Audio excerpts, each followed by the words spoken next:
미국의 추수감사절은 여러분 잘 아시는 것처럼 1620년에 유럽에 살던 청교도 102명이 종교의 자유를 찾아서 아메리카 신대륙에 발을 들이면서 비롯되었습니다. 플리머스 매사추세츠라는 곳에 가보시면 거기 기념돌이 있습니다. 거기 이렇게 배를 묶은 그 닻을 거기 내렸다고 하더라고요. 근데 그 내렸던 첫 해 추위와 식량난에 따른 영양실조로 47명이나 죽고 말았어요. 원주민 인디언들이 옥수수를 제공했고 농사짓는 법을 가르쳐준 덕분에 이듬해인 21년에는 청교도들이 곡식을 추수할 수 있었습니다. 자신들의 은혜를 베풀었던 그 네이티브 아메리칸들을 초대해서 3일 동안 축제를 열었던 것이 추수감사절의 시초입니다.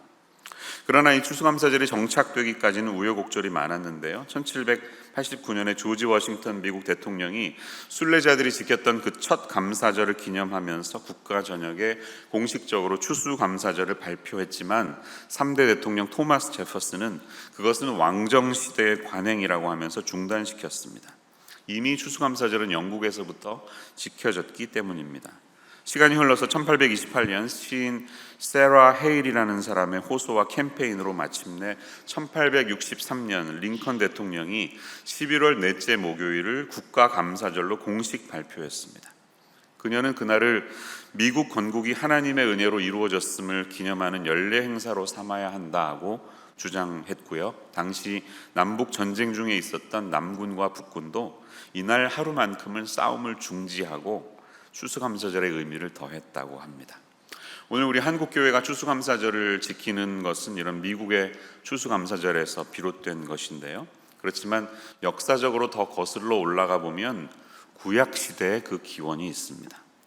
모세가 이스라엘 백성들에게 너희의 소산을 먹을 때 너희에게 그것을 주신 하나님을 찬양하라 이렇게 명하면서 그 후에 우리에게 땅의 소산을 거두게 하신 하나님께 감사의 시간을 지내는 초막절이 시작이 되죠. 수장절이라고도 하죠. 초가을에 열리는데 수장절이 끝났을 때 10월 7일 날 전쟁이 일어난 것입니다. 수장절 마지막 날 공휴일에 전쟁이 일어났습니다. 구약시대의 이 초막절이 바로 유월절과 마찬가지로 출애굽을 기념하는 동시에 이 유대교가 생각하는 추수감사절, 추석인 것입니다. 그러니까 우리에게 땅의 열매를 맺게 하신 하나님을 기억하면서 감사의 시간을 갖는 날, 이 날이라고 할 수 있어요. 여러분은 오늘 비록 가지고 오신 추수 곡식은 여기 없지만 어떤 감사의 열매로 주님 앞에 나아가시는지요? 매년 땡스기빙이 되면 올해도 이 감사 트리가 있지 않습니까? 그러면 감사할 것들 적어보세요 이렇게 하잖아요. 그럼 이런 분들이 있어요. 또 뭘 적어야 되지? 골치 아프네. 이렇게 감사할 게 막 깊이 오랫동안 고민이 되시면 벌써 힘들어지신 겁니다. 신앙생활에 있어서 어려움이 있으신 거예요. 이 감사주일은 우리에게 연중 행사가 되면 안 됩니다. 우리의 감사가 그런 겨우 짠해서 얻어내는 것이 아니라 마음속에서 우러나오는 그런 감사가 되려면 어떻게 해야 될까요? 저와 여러분의 삶을 깊이 돌아볼 수 있어야 합니다. Think, 깊이 생각하세요. think와 thank라는 동사는 서로 어원이 같다고 하죠. 우리가 깊이 생각하면 깊이 감사할 수 있는 것입니다. 그리고 생각하는 사람이 감사하는 사람입니다. 내 몸에 문제가 있다 그렇게 느껴질 때 MRI 검사를 통하면 몸속에 있는 여러 기관들을 자세히 들여다볼 수 있는 것처럼 마찬가지로 우리 삶에 개입하시는 하나님의 행하심을 우리가 면밀히 묵상하고 자세히 들여다보면 우리는 감사할 수 있습니다. 2023년이 이제 한 달밖에 남지 않았는데요. 이 추수감사주일에 하나님께서 저와 여러분에게 어떻게 감사하라고 오늘 본문을 통해 말씀하고 계신가요? 두 가지로 함께 살펴보겠습니다. 첫 번째로 우리의 의식주의 문제로 너무 염려하지 말고 감사하라 이렇게 말씀하고 계세요. 너무 염려하지 말고 감사하세요. 우리가 읽은 본문 말씀을 다시 한번 자세히 들여다보세요. 이 말씀은 예수님이 제자들에게 하시는 말씀이었습니다. 12장 1절을 보시면 그동안에 무리 수만 명이 모여 서로 밟힐 만큼 되었더니 예수께서 먼저 제자들에게 말씀하여 이르시되 가르침이 있고요. 13절에 보시면 부자의 비유를 드시는 주님의 말씀이 있고 나서 22절에 다시 한번 또 제자들에게 이르시되 이렇게 말씀합니다. 무슨 말이에요? 예수님을 따라서 살겠다고 결심한 우리 크리스찬들을 향한 말씀인 것이에요. 근데 그 말씀에서 무엇을 가리키십니까? 너희 목숨을 위해서 무엇을 먹을까? 몸을 위해서 무엇을 입을까? 염려하지 말라. 염려하지 마라. 이렇게 제일 먼저 말씀하십니다. 왜? 우리 하늘 아버지께서 우리를 돌보고 계시기 때문이다. 한마디로 말씀하십니다. 30절, 이 모든 것은 세상 백성들이 구하는 것이라 너희 아버지께서는 이런 것이 너희에게 있어야 할 것을 아시느니라. 우리에게 하늘 아버지가 계시다는 사실을 다시 한번 리마인드 해주고 계십니다. 그럼 하지만 우리가 여러분 살면서 어떻게 염려를 안 할 수 있나요? 여러분 염려 안 하세요? 저도 염려합니다. 조금은 합니다.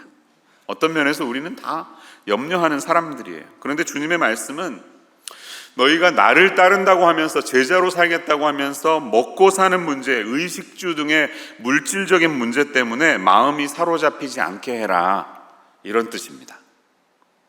기초적인 material things, 의식주 문제 때문에 이렇게 마음 많이 쓰지 마, 이렇게 말씀하시는 거예요. 그러면서 예수님은 당시 팔레스타인에 흔히 볼 수 있는 동식물 3가지를 예로 들고 있습니다. 까마귀, 백합화, 그리고 들풀이에요. 여러분, 까마귀는 신약에서는 여기에만 등장합니다. 이 본문에서만 등장해요. 유대인들에게 까마귀란 존재는 탐욕스럽고 부정적인 새를 대표합니다. 레위기 11장에 나와요. 그렇지만 시편 147편을 보면 하나님은 땅을 위해 비를 준비하시고 산에 풀이 자라게 하시고 들짐승과 우는 까마귀에게 먹을 것을 주신다, 이렇게 묘사하는 것을 볼 수 있습니다. 무슨 뜻이죠? 하나님은 부정한 새인 까마귀까지도 돌보시는 분이라는 말씀이에요. 부정적으로 생각한 그 까마귀까지도 돌보신다면 why worry? 이런 뜻이죠. 그리스 격언에서 까마귀는 쓰레기와 관련이 있다고 합니다. 까마귀에게 가버려, 이렇게 말하는 그리스 격언은 쓰레기 더미에 보내버려라는 뜻으로 저주가 담긴 표현이라고 합니다. 예수님의 말씀을 듣는 청중들이 그런 문화를 알고 있다면 쓰레기 더미에서 먹을 것을 찾고 있는 까마귀들까지도 하나님이 공급해 주시는데 당신이 사랑하시는 하나님의 자녀를 보살피시는 것은 지극히 당연한 것으로 생각할 것입니다. 아멘이시죠? 백합화라고 표현된 이 복수 명사 크리나라는 단어는 사실은 갈릴리 들판에서 흔히 볼 수 있는 들꽃을 가리킨대요. 일반적인 들꽃입니다. 들꽃은 사람들이 정성스레 가꾸는 정원의 식물이 아니죠. 오랜 관심을 두는 꽃이 아니에요. 그냥 피는 꽃입니다. 오늘 잠시 피었다가 마르면 내일 아궁이에 불쏘시개로 들어갈 수 있는 그런 풀을 가리킵니다.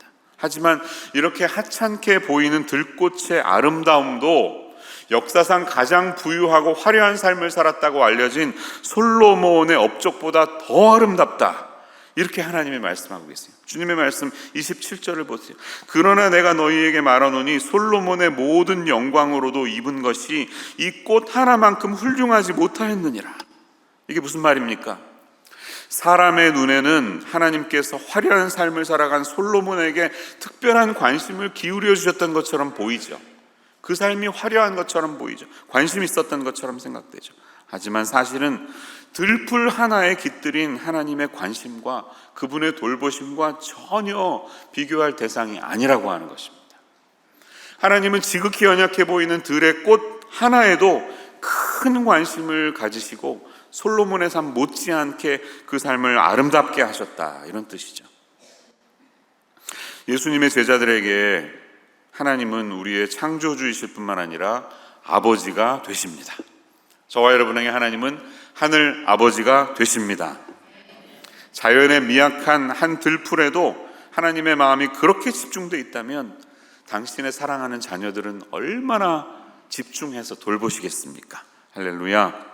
저와 여러분에게 하나님은 그런 하나님이시고 우리를 어련히 알아서 잘 돌보시는 하늘 아버지이시기에 저와 여러분은 염려를 내려놓고 감사할 수 있어야 합니다. 저는 우리에게 물질적인 필요가 전혀 필요 없다라고 이야기하는 게 아닙니다. 우리 다 먹고 살아야 해요. 하지만 이런 것들을 추구하다가 너무나 여기에 관심을 기울이다가 생기는 마음의 염려에 대한 말씀을 드리는 거예요. 먹고 사는 문제 때문에 지나치게 염려하지 마시라는 겁니다. 오늘 본문의 22절과 25절에 사용된 이 염려하다라는 동사는요, 빌립보서 4장 6절에도 나오는 단어인데, 이 염려라는 단어는 마음이 나뉘어서 주의를 빼앗기다 이런 뜻입니다. 우리의 마음이 분산되어 있어서 어텐션이 다 사라진 상태를 말하는 거예요. 라틴어로는 이 단어가 anxious인데 여기에서 영어 anxious가 나왔습니다. anxiety. 독일어로는 wirgen인데요. wirgen. 독일어 wirgen은 짐승이 목을 물어서 질식시킨다는 뜻을 가지고 있어요.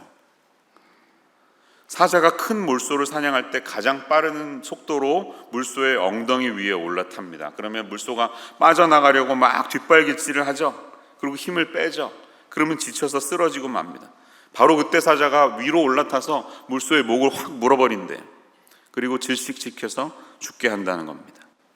염려가 바로 그런 거라는 거예요. 염려는 우리가 빠져나가려고 애를 쓸수록 더욱더 우리를 졸라매서 우리의 힘을 빼버리고 결국에는 우리의 영혼이 쉼을 쉴 수 없게 만들어 버립니다. 어떤 심리학자는 그래서 염려는 느린 형태의 자살이다 이렇게 말한 적이 있습니다. 염려가 얼마나 우리 몸과 마음에 해가 되는지를 극단적으로 표현한 것이죠. 오늘날 얼마나 많은 사람들이 불면증과 공황장애 등으로 어려움을 겪고 있습니까?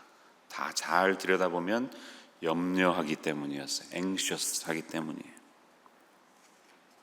이런 시대 속에서 저와 여러분 모두가 붙들어야 할 귀한 말씀이 오늘 우리에게 선포된 줄로 믿고 하나님 안에서 염려하지 않는 우리가 되시기를 축원합니다. 염려는 우리가 하나님의 관점을 보지 못하고 자신의 관점만을 보게 만들어요. 본질적인 것과 부차적인 것을 구분할 수 있는 능력을 짓눌러 버립니다. 우리의 기쁨을 다 짜내버려서 다른 사람들에게 대해서 짜증이 나게 만들어서 부정적인 생각을 가지게 만듭니다. 염려라는 것이 우리 마음의 전쟁터에서 승리하면 우리는 부정적인 사람으로 바뀌게 되고요. 그것은 우리 영혼의 콜레스테롤 같은 것입니다. 그래서 혈관의 흐름을 막고 심장 동맥의 경화를 일으키는 무서운 것이라는 거예요. 자, 그러면 우리는 어떻게 이 염려에서 해방될 수가 있을까요? 여러분 잘 아시는 빌립보서 4장 말씀 한번 보실까요? 잘 알고 계십니다. 6절 7절 같이 한번 읽어보죠. 시작. 아무것도 염려하지 말고 다만 모든 일에 기도와 간구로 너희 구할 것을 감사함으로 하나님께 아뢰라. 그리하면 모든 지각에 뛰어난 하나님의 평강이 그리스도 예수 안에서 너희 마음과 생각을 지키시리라. 아멘. 여러분 이 말씀 참 소중하잖아요. 근데 제가 앞부분 읽지 않았지만 귀한 원리가 빌립보서 4장에 있습니다. 4, 5절 말씀을 근거로 말씀드리면 이런 말씀, 저를 한번 따라해 주세요. 자신에 대해서는 기뻐합시다. 타인에 대해서는 관용합시다. 하나님께 대해서는 기도합시다. 이것이 우리가 평강에 이르는 길입니다. 주 안에서 항상 기뻐하라. 내가 다시 말하노니 기뻐하라 이렇게 말합니다. 여러분 삶을 긍정적으로 사시기를 바랍니다. 타인에 대해서 용납해 주세요. 우리 입에서 자주 나와야 하는 말은 그럴 수도 있지예요. 그럴 수도 있지. 네가 나한테 어떻게 그럴 수 있어? 이게 아니라 아이고 그럴 수 있지. 나라도 그랬겠다. 야. 무슨 일이 있었겠지. 이렇게 마음을 먹으면 얼마든지 그 사람의 행동과 정황을 이해해 줄 수 있습니다. 뭔 일이 있었던 거예요. 특별히 나라고 그랬던 게 아니에요. 그냥 어쩌다 그런 거예요. 그렇게 받아들여 주시면 됩니다. 그리고 하나님을 향해서는 기도하세요. 염려하지 말고 감사한 마음으로 기도하세요.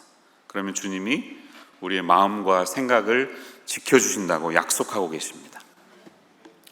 감사한 마음은 구체적으로 어떤 마음의 행동입니까? 내가 하나님의 하나님 되심을 신뢰하는 것입니다. 하나님은 하나님이셔. 나는 그분의 피조물이야. 인정하는 것입니다. 그러면 우리는 항상 감사한 마음으로 출발할 수 있습니다. 나를 사랑하시는 아버지께서 내 삶의 모든 것을 주관하고 계신다는 확신 속에서 우리는 감사의 마음을 가질 수 있는 것이에요. 오늘 본문 30절에서 등장한 우리 아버지, 나의 아버지, 하늘 아버지께서는 우리의 이런 모든 물질적인 필요들이 있어야 할 줄을 다 알고 계십니다. 우리가 그분은 하나님 이거 let me remind you, Lord. 하나님 이거 아시죠? 이럴 필요 없어요. 이미 다 알고 계세요. 그럴 필요 없어요. 우리에 대해서 다 알고 계신 분입니다. 우리가 그분에게 내가 무엇이 필요하다고 끊임없이 설득시키고 부탁해야 할 만큼 매정하신 분이 아니십니다. 그분은 우리를 너무나 사랑하시기 때문에 지금 현재 우리의 삶 속에 가장 귀하고 가장 소중한 것이 무엇인지 누구보다도 잘 아시는 분이시에요. 그리고 우리를 너무나 사랑하시기 때문에 그분의 가장 소중한 예수님을 우리에게 보내주신 분이십니다. 우리가 세상 속에서 경험한 것 중에 이 구원의 은혜만큼 소중한 게 또 어디에 있겠습니까? 우리가 현세의 삶은 고통과 어려움이 있다 할지라도 우리에게 이미 보장된 영생의 미래가 있지 않습니까? 그것을 기억하면서 감사함으로 나아가시기를 축원합니다. 하나님이 다 알고 계시고 무엇이 있어야 할 줄 아심에도 불구하고 우리가 왜 기도해야 할까요? 이미 우리에게 필요가 무엇인지 아심에도 불구하고 우리의 기도는 쇼핑 리스트를 읽어드리는 시간이 아닙니다. 내가 필요한 것들을 하나님께 알려드리는 시간이 아니에요. 하나님 이미 다 알고 계세요. 그럼에도 불구하고 우리가 기도해야 하는 이유는 무엇일까요? 칼빈이 이렇게 말한 적이 있습니다. 우리 믿는 사람들은 하나님께 무엇을 알리거나 그분의 의무를 행하도록 자극하거나 그분을 강권할 목적으로 기도하지 않는다. 그와 반대로 우리는 자신을 일깨워 하나님을 찾기 위해, 하나님을 묵상하기 위해 자신의 염려를 주님의 품에 쏟아부음으로써 염려에서 벗어나기 위해 기도한다. 이렇게 말했어요. 그러니까 기도는 내가 하나님을 설득시키는 시간이 아니라 하나님으로부터 내가 설득되는 시간입니다. 그렇기 때문에 기도에 깊이 들어가게 되면 우리 안에 있는 여러 닥친 문제들은 다 안개처럼 사라지고 나 자신의 모습만이 보이기 시작합니다. 나의 어리석은 태도가 보이고 잘못된 길로 걸어가고 있는 자신의 모습이 보이고 쓸데없는 일로 염려하지 않아도 되는 거 가지고 염려하는 내 모습이 보입니다. 오늘 예수님도 그러잖아요. 염려한다고 키가 이만큼 한자 자라는 사람 봤니? 아니야. 영양제를 먹어야 자라. 염려해서 자라는 게 아니라는 거죠. 오늘 말씀은 우리에게 이 쓸데없는 염려들을 멈추라고 하십니다. 그 모든 염려는 이미 하나님 아버지께서 다 알고 계세요. 우리가 그런 확신 가운데 머물 때 우리에게는 감사와 기쁨의 마음이 넘쳐나게 되는 것입니다. 그러므로 여러분의 염려를 다 주께 맡겨 버리십시오. 베드로전서 5장 7절은 우리에게 명령합니다. 명령이에요, 명령. 너희 염려를 다 주께 맡기라. Cast all your anxieties to him because he cares for you. 그가 너희를 돌보심이라. 이렇게 말씀하십니다. 두 번째 우리가 하나님 앞에 감사해야 될 자세는 인생을 바라보는 관점이 바뀌어 있음을 감사하라고 말씀하십니다. 우리가 예수님을 믿고 나서 삶을 바라보는 관점이 달라졌어요. 32절 말씀을 보면 오늘 말씀에 예수님은 제자를 부르실 때 평소에 부르지 않는 특별한 용어를 쓰십니다. 뭐라고 말씀하시죠? 적은 무리여 두려워 말라. Fear not, little flock 라고 말해요. 이게 무슨 뜻이죠? 적다는 것은 숫자적으로 적거나 혹은 나이가 어린이라는 뜻이고요. 무리는 당연히 양떼를 말하는 것입니다. 예수님이 제자들을 보실 때 그 현재의 제자들의 모습은 절대로 강하거나 성숙한 모습이 아니었습니다. 숫자도 적고 보잘것없는 두려움 속에 있는 양무리 같이 보였던 것입니다. 네, 예수님의 제자들의 모습을 그 당시 사회 속에서 보면 정말 그런 존재들이었습니다. 권력도 없지요. 공부도 많이 안 했죠. 돈이 많은 것도 아니죠. 똑똑하지도 않죠. 그런 사람들을 제자로 부르셔서 바라보는 주님의 마음이 그랬다는 거예요. 그런데 예수님을 따르기 위해서 내가 가진 것을 다 내던지고 사회적으로는 대단하지 않은 인물들, 내세울 것이 없는 인물들이 바로 제자들이었습니다. 예수님께서 그들에게 두려워하지 말라 말씀하십니다. 왜? 왜냐하면 너희 아버지께서 그 나라를 너희에게 주시기를 기뻐하시기 때문이다. 이렇게 말씀하세요. 32절, 너희 아버지께서 그 나라를 너희에게 주시기를 기뻐하시느니라. Father's good pleasure to give you the kingdom. It is your father's pleasure. 너희에게 하나님 나라를 주는 것이 하나님의 기쁨이야. 이렇게 말씀하고 계시기 때문이에요. 하나님의 나라를 우리에게 주신다는 것이 무슨 의미일까요, 여러분? 31절에서 말씀하는 것처럼 우리가 잘 아는 먼저 하나님의 나라를 구하라는 뜻은 무슨 뜻일까요? 여러분 잘 아시듯이 하나님의 나라는 영토의 영역이 아니라 통치의 영역입니다. This is about dominion, not the land. 통치의 영역이에요. 하나님의 다스리심이 있는 삶의 모든 영역이 다 하나님의 나라인 것입니다. 하나님은 그분의 다스리심이 내 삶 가운데 이루어지기를 바라는 모든 사람들에게 그분의 나라를 기꺼이 선사하십니다. 그분의 다스림 속에 있는 사람들에게 어떤 일이 일어나는지를 보여주십니다. 하나님, 제가 주님의 나라를 소유하기 원합니다. 그런 사람들의 마음속에 그분의 나라가 임해요. 그리고 그 나라가 어떻게 펼쳐지는지 우리를 통해서 펼쳐가신다는 것이에요. 로마서 14장 17절은 이런 말씀이 있어요. 하나님의 나라는 먹는 것과 마시는 것이 아니요 오직 성령 안에 있는 의와 평강과 희락이니라. 이렇게 말씀하세요. 그분의 다스리심 속에 있는 사람들은 참된 평강과 기쁨이 무엇인지 잘 아는 마음의 준비가 되어 있는 사람들에게 선사하신다는 말씀이에요. 저와 여러분은 세상의 눈으로 볼 때 적은 무리입니다. We are little flock. There's no doubt. 여러분, 우리 하나님의 나라, 우리 크리스찬들이, 실리콘밸리의 크리스찬들이 이 팬 기업들하고 상대할 수 있나요? 이 어마어마한 대기업들, 지금 세계를 주름잡고 있는 이 대기업과 싸움이 되나요? 재정적으로, 리소스 면에서. 우리 교회가 주식이 있습니까? 뭐가 있습니까? 땅이 넓어요, 뭐가 넓어요? 게임이 안 되죠. 겉으로 보면 너무 보잘것없는 것이 교회이며 하나님 나라 속에 있는 사람들의 삶입니다. 그래서 예수님이 하나님의 나라를 겨자씨 누룩으로 비유하신 적이 있죠. 누가복음 다음 장 13장 18절에서 21절 말씀이에요. 그러므로 예수께서 이르시되 하나님의 나라가 무엇과 같을까? 내가 무엇으로 비교할까? 마치 사람이 자기 채소밭에 갖다 심은 겨자씨 하나 같으니 자라 나무가 되어 공중의 새들이 그 가지에 깃들였느니라. 또 이르시되 내가 하나님의 나라를 무엇으로 비교할까? 마치 여자가 가루 서말 속에 갖다 넣어 전부 부풀게 한 누룩과 같으니라. 이렇게 말씀하신 적이 있어요. 겨자씨와 누룩은 공통점이 작게 시작해서 큰 영향력을 끼치는 것에 있습니다. 그런데 여러분, 작게 시작해서 큰 성공을 거둔다는 뜻이 아닙니다. 겨자 씨앗인데요, 겨자 풀로 끝났어요. 머스타드 씨드. 우리 많이 있잖아요, 산호세 머스타드 플라워.